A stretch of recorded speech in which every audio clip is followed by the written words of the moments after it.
Good morning. My name is Bob Danzilo, and I've got the pleasure of reading something for you today that is reminiscent of the old Southern writers like Thomas Wolfe and William Faulkner. This is going to be by Pat Conroy, a more modern writer who unfortunately passed away a few years ago. And it's called The Prince of Tides. It was also a motion picture with Barbra Streisand and Nick Nolte. But the movie just can't touch the book. So what I'm going to read for you today is the prologue to Prince of Tides, which sets up the whole book, and hopefully I'll turn you on to a writer you've never read before. This is Prince of Tides. My wound is geography. It is also my anchorage, my port of call. I grew up slowly beside the tides and marshes of Colleton. My arms were tawny and strong from working long days on the shrimp boat in the blazing South Carolina heat. Because I was a wingo, I worked as soon as I could walk. I could pick a blue crab clean when I was 5. I'd killed my first deer by the age of 7, and at 9 was regularly putting meat on my family's table. I was born and raised on a Carolina sea island, and I carried the sunshine of the low country inked in dark gold on my back and shoulders. As a boy, I was happy above the channels, navigating a small boat between the sandbars with a quiet nation of oysters exposed on the brown flats at the low water mark. I knew every shrimper by name, and they knew me, and sounded their horns when they passed me fishing in the river. When I was 10, I killed a bald eagle for pleasure, for the singularity of the act, despite the divine, exhilarating beauty of its solitary flight over schools of whiting. It was the only thing I'd ever killed that I'd never seen before. After my father beat me for breaking the law and for killing the last eagle in Colleton County, he made me build a fire, dress the bird, and eat its flesh as tears rolled down my face. Then he turned me into Sheriff Benson, who locked me in a cell for over an hour. My father took the feathers and made a crude Indian headdress for me to wear to school. He believed in the expiation of sin. I wore the headdress for weeks until it began to disintegrate feather by feather. Those feathers trailed me in the hallways of the school as though I was a molting, discredited angel. Never kill anything that's rare, my father had said. I'm lucky I didn't kill an elephant, I replied. And you'd have a mighty square meal if you had, he answered. My father did not permit crimes against the land. Though I have hunted again, all eagles are safe from me. It was my mother who taught me the southern way of the spirit in its most delicate and intimate forms. My mother believed in the dreams of flowers and animals.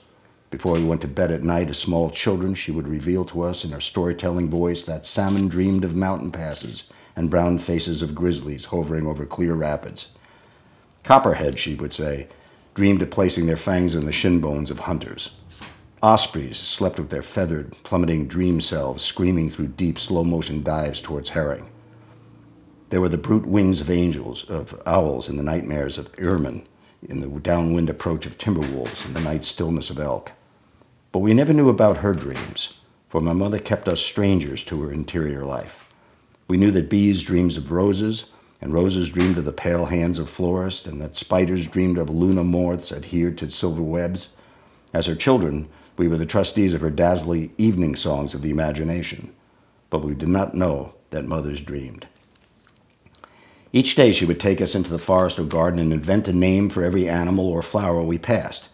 A monarch butterfly became an orchid-kissing blacklegs. A field of daffodils in April turned into a dance of the butter ladies bonneted. With her attentiveness, my mother could turn a walk around the island to a voyage of purest discovery. Her eyes were our keys to the palace of wildness. My family lived in splendid isolation on Melrose Island in a small white house my grandfather had helped build. The house faced the inland waterway, and the town of Colleton could be seen down the river, its white mansions set like chess pieces above the march. Melrose Island was a lozenge-shaped piece of land, 1,200 acres, surrounded by 4 sides of salt rivers and creeks. The island country where I grew up was a fertile, semi-tropical archipelago that gradually softened up the ocean for the grand surprise of the continent that followed. Melrose was only one of 60 sea islands in Colleton County. At the eastern edge of the county lay 6 barrier islands shaped by their daily encounters with the Atlantic. The other sea islands, like Melrose and scarfed by vast expanses of marshland, were the green sanctuaries where brown and white shrimp came to spawn in their given seasons. When they came, my father and other men like him were waiting in their fine and lovely boats. When I was 8, I helped my father build the small wooden bridge that linked our lives to a narrow causeway through the marsh that connected to a much larger St. Anne's Island, which itself was linked to the town of Colleton by a long steel drawbridge across the river. It took 5 minutes for my father to drive his pickup truck from our house to the wooden bridge. It took him another 10 to drive into the town of Colleton. But before we built the bridge in 1953, my mother would take us to school in Colleton by boat. No matter how bad the weather, she would steer us across the river each morning and be waiting for us at the public dock each afternoon. It would always be a faster trip to Colleton by Boston whaler than it would ever be by truck. Those years of taking us to school by water turned my mother into one of the finest pilots of small craft I had ever seen, but she rarely entered the boat once the bridge was built. The bridge only connected us with our town. It connected my mother with the world beyond Melrose Island, so inconceivably rich with promise. Melrose was one of the notable possessions of my father's family, a passionate but unlucky clan whose decline after the Civil War was quick, certain, and probably inevitable. My great-great-grandfather, Winston Shadrick Wingo, had commanded a battery under Beauregard that fired on Fort Sumter. He died a pauper in the Confederate soldiers' home in Charleston and refused to speak to a Yankee, male or female, until the day he died. He had won Melrose Island in a horseshoe game near the end of his life, and that island, uncleared and malarial, passed down through 3 generations of declining Wingos until it came to my father by default. My grandfather had tired of owning it, and my father was the only Wingo willing to pay the state and federal taxes to keep it out of the government hands. But that horseshoe game would assume celebrated dimensions in our family history, and we'd always honor Winston Shadrick Wingo as our family's first athlete of note. I do not know, however, when my mother and father began their long, dispiriting war against each other. Most of their skirmishes were like games of ring levio, with the souls of their children serving as the ruined captured flags in their campaigns of attrition. Neither considered the potential damage when struggling over something as fragile and unformed as a child's life. I still believe that they both loved us deeply, but as with many parents, their love proved to be most the lethal thing about them. They were remarkable in so many ways that the gifts they bestowed almost equaled the havoc they so thoughtlessly wreaked. I was the son of a beautiful, word-struck mother, and I longed for her touch many years after she felt no obligation to touch me. But I will praise her for the rest of my life for teaching me to seek out the beauty of nature in all its shapes and fabulous designs. It was my mother who taught me to love the lanterns of night fishermen in the starry darkness and the flights of brown pelicans skimming the curling breakers at dawn. It was she who made me take notice of the perfect coinage of sand dollars, the shapes of flounders inlaid in sand like the silhouettes of ladies in cameos, the foundered wreck near the Colleton Bridge that pulsed with the commerce of otters. She saw the world through a dazzling prism of authentic imagination. Lila Wingo would take the raw material of a daughter and shape her into a poet and a psychotic. With her sons, she was gentler, and the results took longer to tally. She preserved for me the multiform appearances of my life as a child, the portraitures and still lives visible through the blooming window of time. She reigned as the queen of exquisite imagery in the eye of a worshipful son, and yet I cannot forgive her for not telling me about the dream that sustained her during my childhood, the one that would cause the ruin of my family and the death of one of us. The child of a beautiful woman, I was also a shrimper's son in love with the shape of boats. I grew up on a river with the smell of the great salt marsh predominant in sleep. In the summers, my brother, my sister, and I would work as apprentices strikers on my father's shrimp boat. Nothing pleased me more than the sight of the shrimping fleet moving out before sunrise to rendezvous with the teeming shoals of shrimp that made their swift dashes through the moon-sweetened tides at first light. My father drank his coffee black as he stood at the wheel of the boat and listened to the heavily accented voices of the other shrimp boat captains keeping each other company. His clothes smelled like shrimp, and there was nothing that water or soap or my mother's hands could do to change that. When he worked hard, his smell would change, the sweat cutting into the odor of fish, and became something different, something wonderful. Standing beside him as a small boy, I would press my nose against my father's shirt, and he would smell like some rich, warm acre. If Henry Wingo had not been a violent man, I think he would have made a splendid father. One bright summer night, when we were very small and the humid air hung like moss over the low country, my sister and brother and I could not sleep. Our mother took us out of the house, Savannah and I with summer colds and Luke with a heat rash, and we walked all of us down to the river and out onto the dock.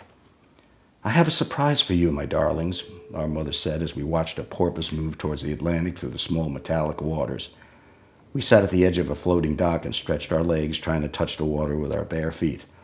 "There's something I want you to see, something that will help you sleep. Look over there, children," she said, pointing out towards the horizon in the east. It was growing dark on this long southern evening, and suddenly, at the exact point of her finger had indicated, the moon lifted a forehead of stunning gold above the horizon, lifted straight out of filigreed, light intoxicated clouds that lay on the skyline in attendant veils. Behind us, the sun was setting in a simultaneous congruent withdrawal, and the river turned to flame in a quiet duel of gold.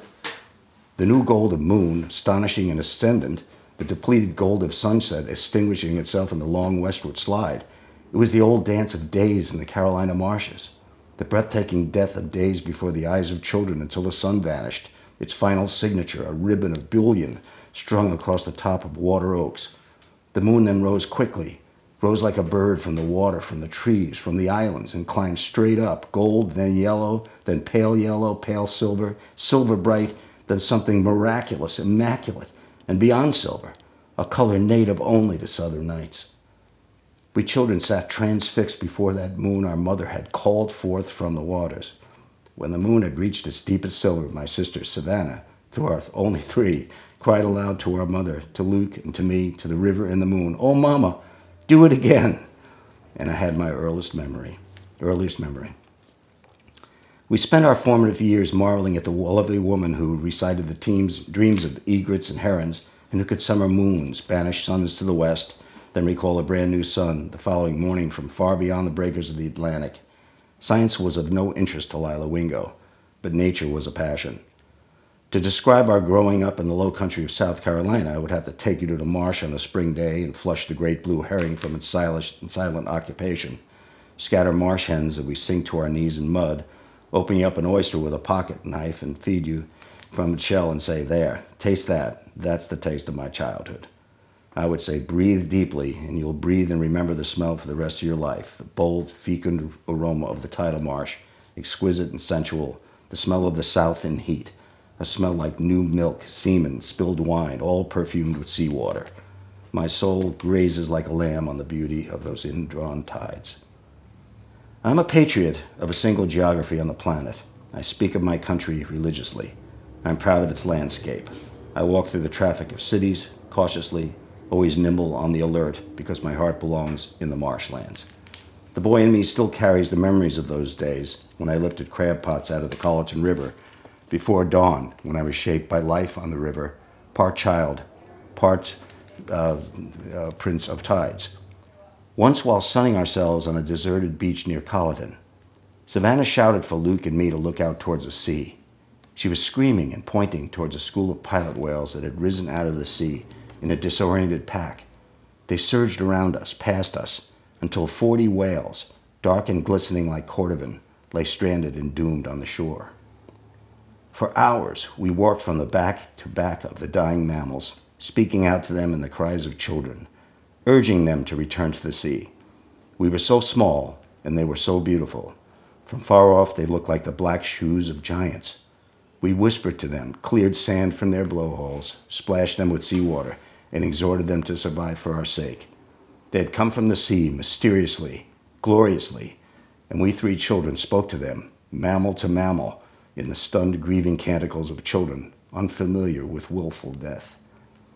We stayed with them all that day, trying to move them back to the water by pulling at their great fins, until exhaustion and silence crept in with the dark. We stayed with them as they began to die, one by one. We stroked their great heads and prayed as the souls of whales lifted out of their great black bodies and moved like frigates through the night and out to sea, where they dove toward the light of the world. Later, when we spoke of our childhood, it seemed part elegy, part nightmare. When my sister wrote the books that made her famous, and journalists asked what her childhood was like, she would lean back, brush her hair out of her eyes, grow serious, and say, "When I was a child, my brothers and I walked on the backs of dolphins and whales." There were no dolphins, of course, but there were to my sister. That is how she chose to remember it, and how she chose to celebrate it, and how she chose to put it down. But there was no magic to nightmares. It had always been difficult for me to face the truth about my childhood because it required a commitment to explore the lineaments and features of a history I'd prefer to forget. For years, I did not have to face the demology of my youth. I had made a simple choice not to and found solace in the general palmistry of forgetfulness, a refuge in the cold, lonely glooms of the unconscious. But I was drawn back to the history of my family and the failures of my own adult life by a single telephone call. I wish I had no history to report. I pretended for so long that my childhood did not happen. I had to keep it tight up near my chest. I could not let it out. I followed the redoubtable example of my mother. It's an act of will to have a memory or not, and I chose not to have one. Because I needed to love my mother and father and all their flawed, outrageous humanity. I could not afford to address them directly about the felonies committed against all of us. I could not hold them accountable or indict them for crimes they could not help. They too had a history, one that I remembered with both tenderness and pain, one that made me forgive their transgressions against their own children. In families, there are no crimes beyond forgiveness. In a mental hospital in New York, I visited Savannah after a second suicide attempt. I leaned down to kiss her on both cheeks, European style. Then, staring into her exhausted eyes, I asked her the series of questions I always asked whenever we met after a long separation. "What was your family life like, Savannah?" I asked, pretending I was conducting an interview. "Hiroshima," she whispered. "And what has life been like since you left the warm, abiding bosom of your nurturing, close-knit family?" "Nagasaki," she said with a bitter smile on her face. "You're a poet, Savannah," I said, watching her. "Compare your family to a ship." "The Titanic." "Name the poem, Savannah, you wrote in honor of your family." "The History of Auschwitz," she said. She also laughed. "Now that's an important question," I said, leaning down. "Whom do you love more than anyone in the world?" Savannah lifted up her head from the pillow, and her blue eyes blazed with conviction as she said between cracked, pale lips, "I love my brother, Tom Wingo, my twin. And whom does my brother love more than anyone else in the world?" I said, holding her hand, "I love Tom the best, too." "Don't answer wrong, you unwise ass," she said weakly. I looked into her eyes and held her head with my hands, and with my voice breaking and tears rolling down my cheeks, I almost broke apart as I gasped, "I love my sister, the great Savannah Wingo from Colleton, South Carolina. Hold me tight, Tom, hold me tight." Such were the passwords of our lives. This has not been an easy century to endure. I entered the scene in the middle of a world war at the fearful dawning of the atomic age. I grew up in South Carolina, a white Southern male, well-trained and gifted in the hatred of blacks when the civil rights movement caught me outside and undefended along the barricades and proved to me both wicked and wrong. But I was a thinking boy, a feeling one to injustice, and I worked hard to change myself and to play a small, insignificant part in that movement. And soon I was feeling superabundantly proud of myself. Then I found myself marching in an all-white, all-male ROTC program in college and was spit on by peace demonstrators who were offended by my uniform. Eventually, I would become one of those demonstrators, but I never spit on anybody who disagreed with me. I thought I would enter my 30s quietly, a contemplative man, a man whose philosophy was humane and unassailable, when the women's liberation movement bushwhacked me on the avenues and I found myself on the other side of the barricades once again. I seemed to embody everything that is wrong with the 20th century. It was my sister who forced me to confront my century and who finally freed me to face up to the reality of those days beside the river. I had lived life in the shallows for too long, and she led me gently towards the deeper waters where all the bones, wreckage, and black hulks awaited my hesitant inspection. The truth is this: things happen to my family, extraordinary things. I know families who live out their entire destinies without a single thing of interest happening to them. I've always envied those families. The Wingos were a family that fate tested 1,000 times and left defenseless, humiliated, and dishonored. But my family also carried some strengths into the fray, and these strengths let almost all of us survive the descent of the Furies. Unless you believe Savannah, it is her claim that no Wingo survived. I will tell you my story. Nothing is missing, I promise you. And that's the prologue to The Prince of Tides. I hope you'll give this wonderful book a read.